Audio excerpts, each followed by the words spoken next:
So, first and foremost, this is just a fun theory that I came up with. One day I was just like thinking to myself, The Incredibles is such a great movie, but what if it had some underlining themes of eugenics? And what if the supers, specifically Mr. Incredible, shared some beliefs and ideologies with Nazis? So what I'm going to do is I'm going to let you know what my theory is, what my belief is, and then I'm going to try to give you examples that can solidify my hypothesis. So first, let me give you the definition of eugenics. Eugenics is the study of how to arrange reproduction within a human population to increase the occurrence of heritable characteristics regarded as desirable. So now, what does this have to do with the Incredibles? First and foremost, I want to remove Elastigirl from this hypothesis because I do believe that she does not share these beliefs, or at least not initially. However, Mr. Incredible, in my opinion, has got some strange beliefs that could be misinterpreted as him being what I like to call a super supremacist. Now, I need to tell you what a white supremacist is. A white supremacist is a person who believes that white people constitute a superior race and should therefore dominate society, typically to the exclusion or detriment of other racial and ethnic groups. Therefore, when I say a super supremacist, what I mean is Mr. Incredible believes that him and other supers are a superior race that are separate from the masses, and because he has these beliefs and because he has an alter ego, he is part of a group whilst excluding the non-super people.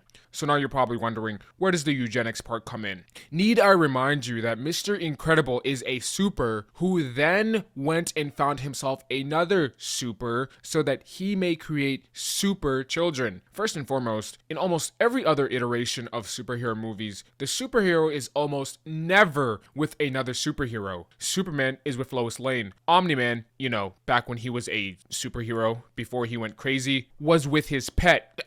His wife, who was not a superhero. Spider-Man is with MJ. MJ is not a superhero. You might want to bring up Gwen, who is a spider person from a different universe, but we're not talking about those movies. We're not talking about the Across the Spider-Verse movies. The Flash has Iris West, who is not a superhero. These superheroes went out, widened their dating pools, and found who they felt was their most compatible mate. And it just so happened that their mate was a non-superhero. They found this person, they created a connection, and they felt comfortable enough to let this person know about their alter egos. It is, in my opinion, that Mr. Incredible specifically picked out a super, not just any super, but Elastigirl, who is one of the more notable and powerful superheroes, and then he had children who were also super. Now I'm going to take a tangent real quick. To make another point, do you remember Sky High? If you did, I think you know where I'm headed with this. But in Sky High, the main character's dad, who is called the Commander, Steve Stronghold, is a famous and powerful superhero who is also another great example of a super supremacist. It was stressed to us that it is very rare for a superhero to have children with another superhero in this movie. But if you remember the reaction that the Commander had when he found out his son was hanging out with sidekicks, then you will understand that this man felt that he was superior to not just other superheroes, but most definitely to non-superheroes. He felt so strongly about this, and he understood that if he mated with a non-superhero, there's a likelihood that his offspring will not have powers. He went out of his way to seek out another powerful superhero to have a child with, and it worked. Initially, they were afraid that he didn't have any powers because they were latent, but by the end of the movie, he ended up having both of his parents' powers, exactly what his father was hoping for, exactly what his father selectively bred for. Going back to Mr. Incredible, this is exactly what he did in order to make sure that the probability of all his offsprings having powerful superpowers, he seeked out another super powerful superhero. Side note, just look at Mr. Incredible. Blonde hair, blue eyes. He is the image of the perfect Aryan. I don't think that this was an accident. And look at his children. Every single one of them has blue eyes. And even though Violet has dark hair, his other two children have light hair, whether blonde or red. Now, I know what you're thinking, but what about Elastigirl? She doesn't have blue eyes, and her hair isn't blonde. It's light, but it isn't that light. Well, I wouldn't put it past Mr. Incredible to run some sort of lineage teenage background check. Maybe he looked into her parents and her parents' parents just to make sure that when he had children with her, those kids would come out looking the way that he wanted them to. Let's get to the examples. Example number 1, Buddy. Buddy! Look, I've been nice. I've stood for photos, signed every scrap of paper you pushed at me, but this... Now, Buddy is his biggest fan. Buddy just wants to be like him, but Buddy is not a super, and I believe Mr. Incredible's harsh rejection of Buddy is because of that very same reason. I believe, hypothetically, if Buddy had superpowers, some powers that were useful and strong, I think Mr. Incredible would have taken him under his wing, would have accepted him as his sidekick, but because he believes that Buddy is an inferior person who is not worthy of his time, he viciously, aggressively, and heartlessly rejects him. Example number 2. This really isn't a serious example. I would just like to direct everyone's attention to Mrs. Incredible's, well, you know. Yeah! Example number 3. And now you have officially carried it too far, buddy. Oh! This is because I don't have powers, isn't it?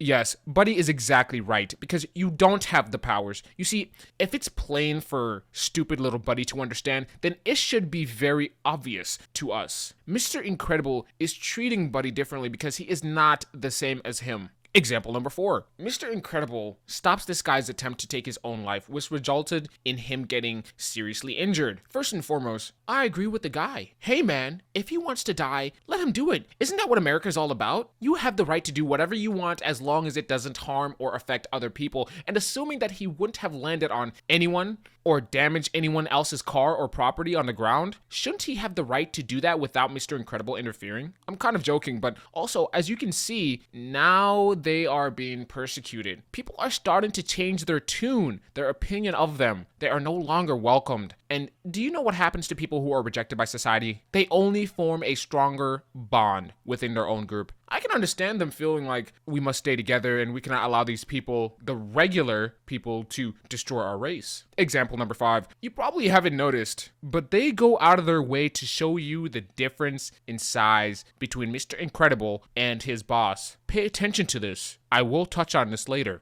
Tangent, if I was a parent and I witnessed this teacher referring to my child as a rat or acting like this, there would be hell to pay. This would be unacceptable, and I want that guy's job. I'd go full Karen up in there.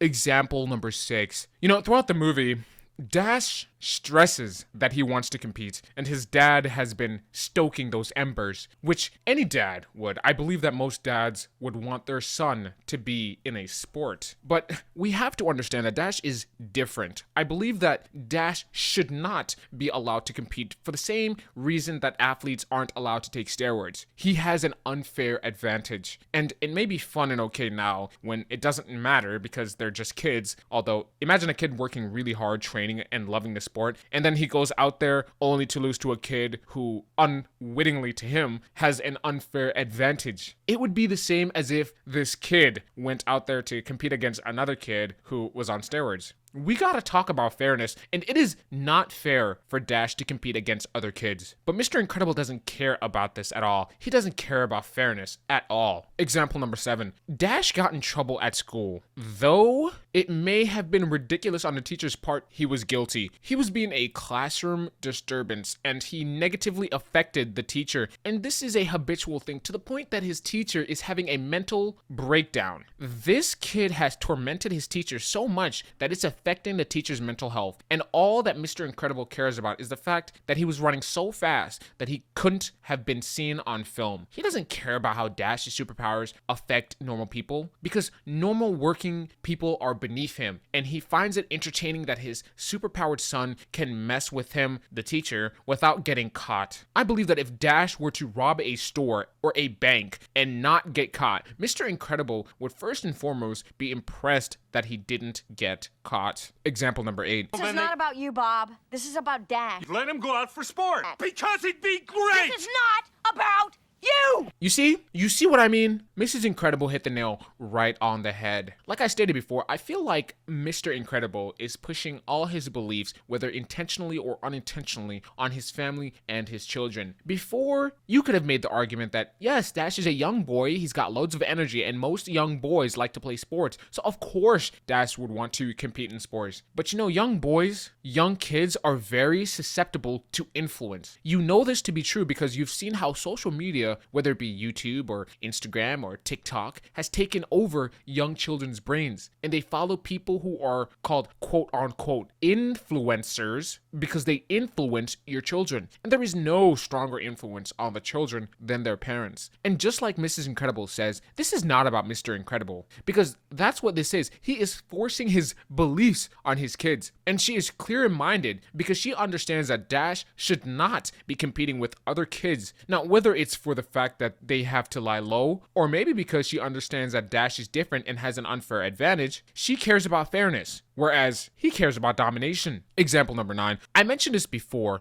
but they keep showing the difference in size. Now, Mr. Incredible is a big man, but not every other man is as small as this man is. And they specifically chose this man to depict this scene. Why? Well, Mr. Incredible is big. He is small. Mr. Incredible sees himself as superior. That makes him inferior. And Mr. Incredible is frustrated, angry. Why? Because he has to take the orders that are being barked at him by a man who he deems to be inferior. He has tolerated it for a while, but it's been eating at him for ages. When a man who feels that he is above all is belittled and subjected to commands, the type of commands you would give to a dog, the tapping of the foot, the pointing, it can be very destructive to his psyche, and he snapped. Second of all, this should have killed him. We gotta be more realistic. You can't throw a man through that many walls and he lives, or his brain is not irreparably damaged. He threw him headfirst through multiple walls. He should have died. But I'm going to suspend belief because, well, this is a movie. Man, I wish that was me pounding Mrs. Incredible's cakes.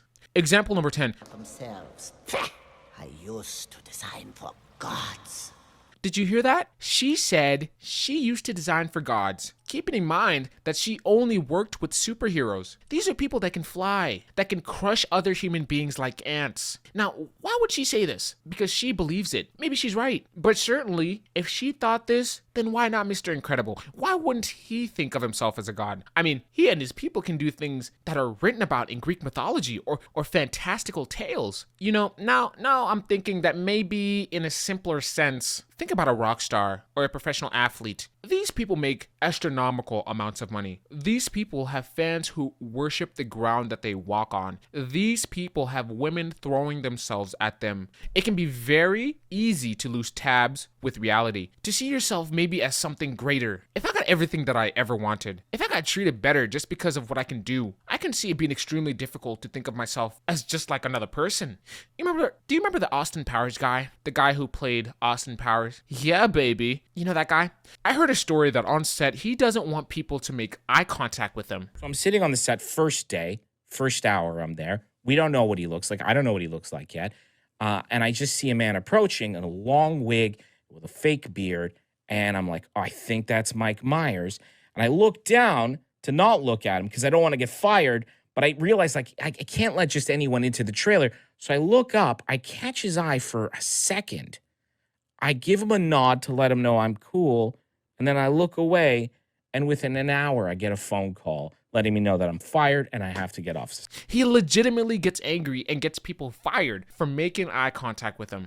When he's on set, do not look at him in the eyes. How warped does your mind have to be to think that no other person is worthy to set gaze upon your eyeballs? And he was just the guy that played Austin Powers. There's some people out there who never even seen the movie or didn't like the movie. And now think about Mr. Incredible, who in a real world sense would touch all across the world. A superhero would be way more famous and would get way better preferential treatment than the guy who played Austin Powers. And he demanded people not to look him in the eyes. Example 11.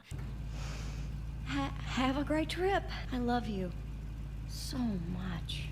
FYI, this is a great portrayal of infidelity. Yeah, I can see a woman trying to remind the man that she's in love with, who she believes is cheating, that she loves him. However, I do have one complaint.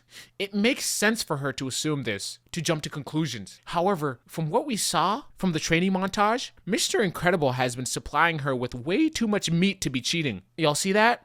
He had enough meats to give her rounds. No man who is cheating has rounds to give to his wife. Come on now. If I got a side chick and I'm supplying her with meat, I'm not gonna have enough energy to supply meat there in my house with my wife. Come on, man. Certainly not with rounds. You know what I'm saying? She should have realized that, and she should have had a conversation with him. Yes, the suit is bulletproof, which is great, but what about the head? What about a headshot? You got something for that? Is the mask bulletproof too? Example 12. If the time comes, you'll know what to do. It's in your blood. You heard that. Mr. Incredible is starting to get to Mrs. Incredible, and it looks like she's starting to pass it on, and it looks like Violet is receiving it. You know, it's very easy for, very easy for the Nazi sympathizers and the Nazis themselves to believe that they were somehow different because of their blood, because of their genetics, because of their lineage. They were Germans, and the rest was inferior. It's a simple comment, but it speaks volumes. Yep. Look at that. That's right, Mrs. Incredible. You got that gat.